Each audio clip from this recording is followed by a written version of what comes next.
প্রিয় শিক্ষার্থী, 1 মিনিটেই শিখে নেব মালিকানা সত্ত্ব এবং এর উপাদানসমূহ। কোন কোন উপাদান দ্বারা মালিকানা সত্ত্ব হ্রাস পায় এবং কোন কোন উপাদান দ্বারা মালিকানা সত্ত্ব বৃদ্ধি পায়, এগুলো শিখবো আজকের ভিডিওতে। মালিকানা সত্ত্বের 4টি উপাদান।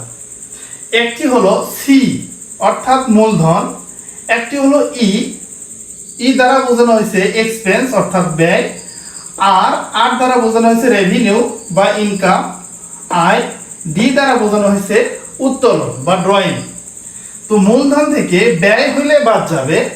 ব্যয়গুলো হলো পণ্য ক্রয়, বেতন খরচ, মজুরি খরচ, ভাড়া খরচ, বিজ্ঞাপন খরচ, সাপ্লাইজ খরচ, অবচয় খরচ, পরিবহন খরচ, বীমা খরচ, ঋণের সুদ খরচ। এগুলো হলো একটি প্রতিষ্ঠানের ব্যয়। ব্যয় হইলে মালিকানা সত্ত্ব হ্রাস পাবে এবং আয় হইলে মালিকানা সত্ত্ব বৃদ্ধি পাবে। আয়গুলো হলো পণ্য বিক্রয়, সেবা আয়, কমিশন আয়, বিনিয়োগের সুদ এবং বার্তা প্রাপ্তি। আরও অন্যান্য আয় থাকতে পারে। এই আয়গুলো দ্বারা আমাদের মালিকানা সত্ত্ব বৃদ্ধি পাবে। এবং ডি অর্থাৎ উইথড্র বা ড্রয়িং, এই উত্তোলনের ফলে মালিকানা সত্ত্ব হ্রাস পাবে। মালিক ব্যবসায় থেকে যা কিছু নিয়ে যাবে এগুলো নিয়ে বলা হয় উত্তোলন। আশা করি সবাই বুঝতে পেরেছেন। ধন্যবাদ সবাইকে।